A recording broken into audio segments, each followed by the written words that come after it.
Pape pour l'Apocalypse de Jean-Luc Marcastel, lu par Jean-Luc Marcastel. Prologue. Aurillac, dimanche 23 janvier 2005, 1h34. L'homme courait. Le souffle oppressé, dérapant sur le pavé mouillé, il courait, comme quelqu'un à bout de force qui a déjà tout donné, mais puise dans ses dernières ressources, poussé à aller plus loin encore par quoi? Les cheveux poivre et sel, bien mis de sa personne, ses beaux habits trahissant un certain rang social, maintenant en désordre et froissé, ce n'était pas le genre d'individu qu'on se serait attendu à voir tituber ainsi, tel un ivrogne, dans cette nuit glaciale. Ici, à Aurillac, tranquille cité de la province profonde, on ne croisait, à cette heure, surtout une nuit de semaine et par ce temps-là, que les poivreaux les plus invétérés ou de petits malfrats en recherche d'un mauvais coup, et encore. Mais ce malheureux qui trottait d'une façade à l'autre dans la clarté orangée des réverbères, seulement vêtu d'une veste, comme s'il avait oublié d'enfiler un par-dessus, ou n'avait pas eu le temps de se couvrir, n'appartenait à aucune de ces catégories. Pour s'en convaincre, il suffisait de lire l'expression de son visage, ses yeux exorbités. Ce n'était pas l'alcool qui les faisait nuire, ni la malice, mais la peur. Cette peur, il en débordait tellement qu'elle s'échappait de sa bouche, en plainte inarticulée, entre deux souffles oppressés.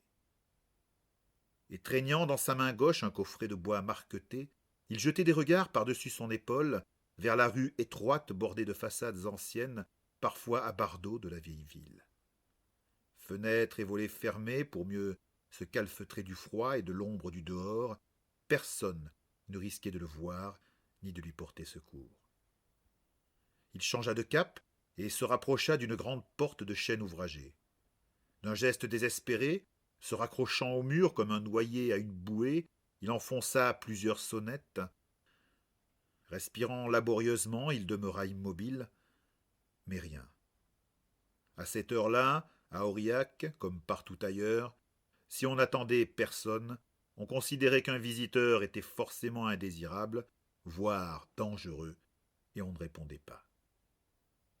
Il appuya son front contre la plaque de fer saillant de la pierre, quand une voix masculine, âgée, monta de la petite grille ronde au-dessus des sonnettes. « Qui est-ce » Se redressant immédiatement, les yeux luisants d'un espoir fou, il ouvrit la bouche pour formuler un « Je » mais il ne put continuer.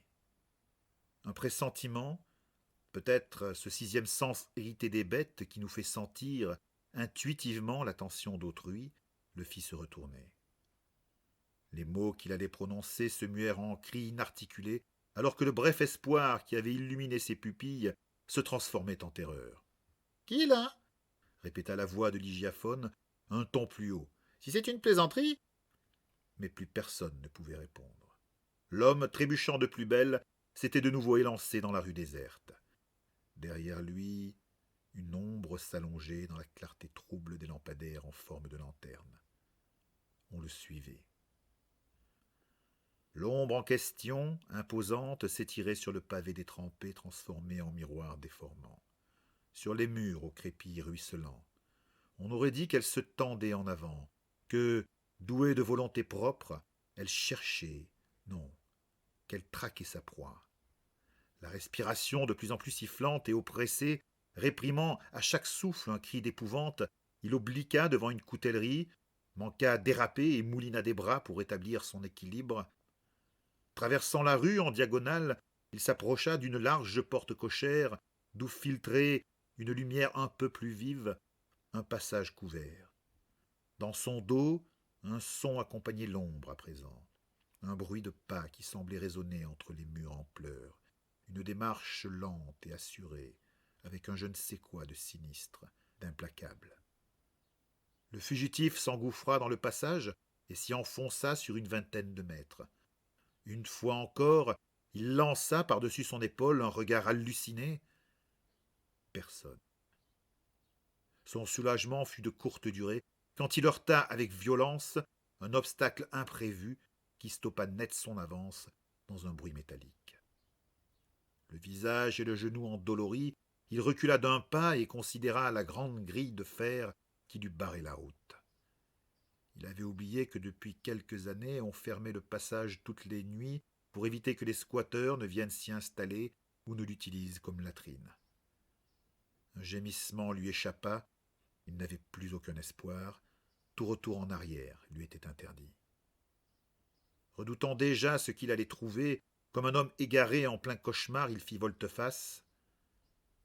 L'ombre était là, se découpant sur la lumière poisseuse de la rue, enroulée dans un grand par-dessus sombre, les traits dissimulés par une large capuche rabattue.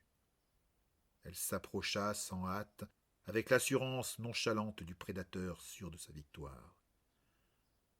Alors, comme si la peur le quittait soudain, remplacée par la colère, la rage, celle de l'animal acculé, le fugitif, serrant toujours son coffret d'une main, tira un automatique d'une des poches de son manteau, le braqua sur la noire silhouette et pressa la détente. Une fois, 2 fois, 10 fois, les détonations claquaient assourdissantes dans cet espace confiné, sous les larges poutres de chêne soutenant les étages des vieilles bâtisses. L'inconnu, insensible au déluge de plomb, tressaillit sous chaque impact, mais ne recula ni ne tomba, la culasse s'arrêtant en butée. Lentement, comme si l'éternité lui appartenait, l'ombre se mit en marche, ses talons claquant sur les dalles de pierre du passage comme on aurait martelé les dernières minutes d'un condamné. Le grand manteau s'enroulait autour des jambes de l'inconnu, lui conférant une allure plus inquiétante encore. Le fugitif, avec une sorte de hoquet, lâcha l'arme désormais inutile, et traînant contre son torse la petite boîte marquetée, il se laissa glisser dos à la grille dans une plainte étouffée. On aurait dit que ses jambes privées de force refusaient de le porter plus longtemps. L'ombre le recouvrit, l'écrasa de sa présence sans visage. Une main se tendit, blanche et fine.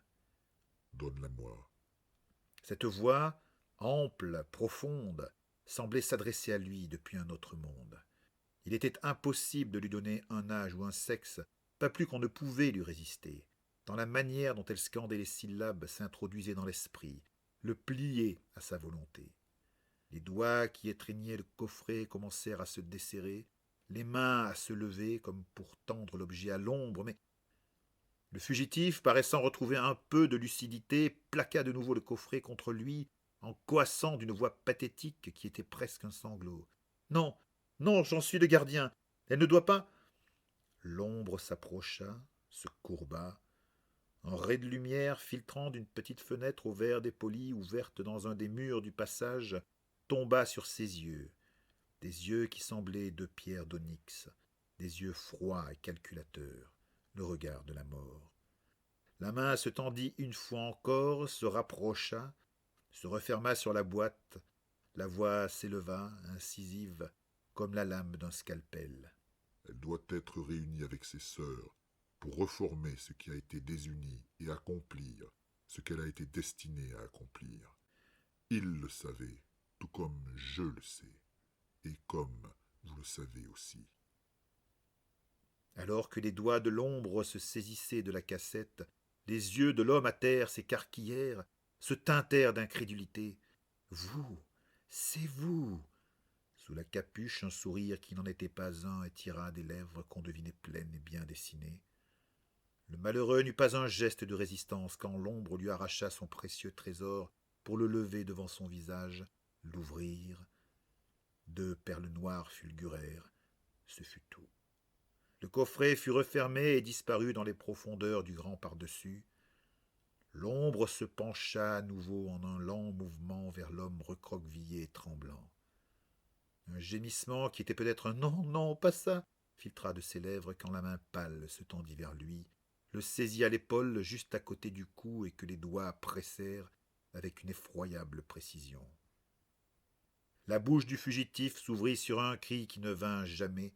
Une expression de douleur insoutenable se peignit sur ses traits. Un spasme violent, comme une décharge électrique, arqua tout son corps. Les muscles de son visage se contractèrent, se figèrent en un masque tourmenté digne des plus terrifiants tableaux de Jérôme Bosch. Il demeura ainsi, bouche béante sur un cri inaudible, alors que s'éteignait dans ses pupilles la dernière étincelle de vie et qu'un ultime souffle filtrait de ses lèvres en un rictus abominable. Son assassin, desserrant les doigts qui étreignaient son épaule, se redressa, puis, avec déférence, traça au-dessus du corps tordu un signe de croix pour réciter, d'une voix assurée: In nomine Patris et Filii et Spiritus Sancti. Amen. Dans la rue, derrière, des voix se rapprochaient, résonnaient déjà sous les poutres. Ça venait de par là. L'assassin se détourna sans hâte et s'éloigna. À l'entrée du passage, 2 policiers, suivis d'un groupe de personnes inquiètes, qui gesticulaient et se contredisaient sans cesse, mais dont les doigts tremblants désignaient globalement la même direction, tournèrent pour s'engouffrer sous le porche. Le premier des agents, un costaud à carrure de rugbyman, la main sur son pistolet, manqua percuter la vieille dame potelée et souriante qui en sortait. Se rattrapant de justesse, comme un gamin pris en faute, le policier balbutia: « Pardon, madame, je ne m'attendais pas. » Il ajouta aussitôt, alors que lui revenait la raison de sa présence: « Vous n'auriez pas entendu des coups de feu ou des cris par hasard ?» La dame âgée lui fit un grand sourire et désigna son oreille droite. « Excusez-moi, jeune homme, mais je n'ai pas mon appareil. » Le policier haussa les épaules et continua, suivi par son acolyte et les badauds. Quand ils ressortirent quelques instants plus tard, leurs visages, à tous, portaient les stigmates de ce qu'ils avaient découvert, un aperçu de l'enfer gravé sur les traits d'un mort. Quand il put de nouveau réfléchir et secouer un peu l'effroi qui semblait lui coller à la peau, le premier policier murmura, d'une voix presque inaudible, comme s'il craignait, par ce simple souffle, de rappeler sur les lieux quelque terrible présence. Mais qu'est-ce qui s'est passé ici ? Personne ne lui répondit, et il eut beau balayer les alentours du regard, il ne trouva nulle trace de la vieille qu'il avait manqué percuter quelques secondes plus tôt. Disparue, comme si elle n'avait jamais existé. À quelques rues de là, une silhouette en long par-dessus sombre, à la démarche aussi implacable et déterminée que celle du destin lui-même, se diluait dans la brume glaciale et les ténèbres de cette nuit de novembre 2005, emportant avec elle le mystérieux coffret et son contenu.